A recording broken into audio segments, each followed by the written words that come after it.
Donc là, nous sommes dans un lac de montagne qui est à 1600 mètres d'altitude environ.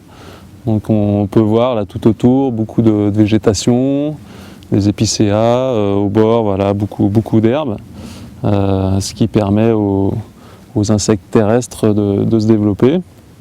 Et ça fait partie d'une alimentation primaire voilà, des poissons. En tout cas pour ce site. Certains lacs de montagne seront plutôt rocheux et là on va avoir beaucoup moins de nourriture aux abords.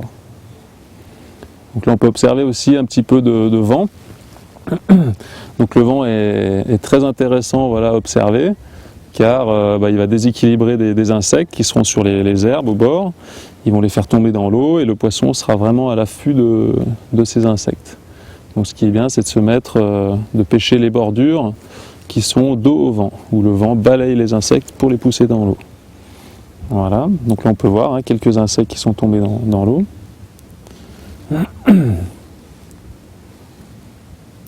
Il y a une autre réflexion aussi à se faire quand on a du vent. Là, ça sera plutôt pour certaines éphémères ou des sedges aussi, des sedges de trichoptères qui vont remonter à la surface. Et donc ces invertébrés aquatiques vont se faire pousser, elles, à l'extrémité voilà, du lac. Et là aussi, il peut y avoir du poisson qui sera à la recherche voilà, de ce type de nourriture. Donc il faut pour ça bien observer. Là, je peux voir que sur cette petite bordure, on a quelques gobages. Donc là, elles sont sûrement voilà, sur des éphémères qui se font balayer par le vent, car le vent vient légèrement vers nous. Donc déjà, il faut bien observer pour sélectionner une bonne mouche dans sa boîte. Donc dans les Alpes, on a beaucoup de lacs de montagne, de haute montagne, comme on pourrait les appeler.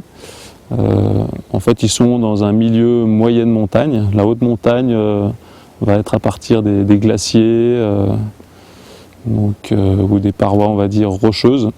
Donc dans ces endroits, c'est un petit peu difficile de trouver du poisson.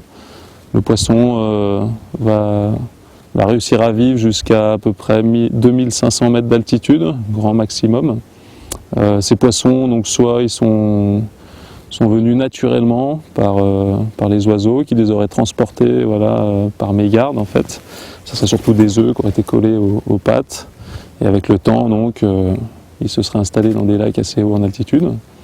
Ou alors ces lacs ont été alvinés donc, par les sociétés de pêche locales, les APPMA, où il y a des essais qui ont été faits. Certains lacs ont bien fonctionné parce qu'il y avait beaucoup de nourriture, d'autres lacs beaucoup moins. On se rendait compte que les poissons maigrissaient ou n'arrivaient pas à se nourrir.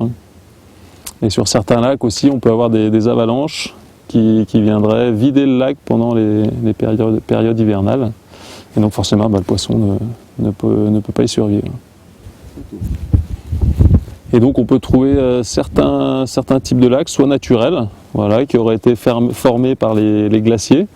Avec leur passage, ils auraient creusé une compression voilà, sur une roche un petit peu tendre. Ces glaciers auraient trouvé une roche un petit peu plus dure et du coup l'érosion se serait fait plus lentement. Et donc il aurait formé une cuvette voilà, avec son passage. Et en fondant, donc, cette cuvette s'est remplie d'eau et a donné naissance à certains lacs de montagne. On peut trouver aussi des lacs artificiels qui auraient été creusés par l'homme. Ces lacs sont utilisés en général pour avoir des réserves d'eau pour faire de la neige à canon. Donc certaines communes acceptent aussi de proposer une activité estivale pour de la pêche ou d'autres activités. Donc ici c'est le cas, c'est un lac artificiel. Donc il y avait à la base une grosse tourbière ici. Donc une tourbière c'est un milieu humide où il y avait avant un petit plan d'eau avec très peu de fond. Donc les algues se sont décomposées dans ce petit lac et à force ce lac s'est comblé, s'est transformé en tourbière. On y retrouve la terre, la tourbe qui est utilisée pour faire du feu, pour diverses choses. Et donc ils ont creusé cet endroit, mis des enrochements voilà, au déversoir pour retenir l'eau et ils ont empoissonné donc, ce lac afin que les pêcheurs puissent se détendre ici.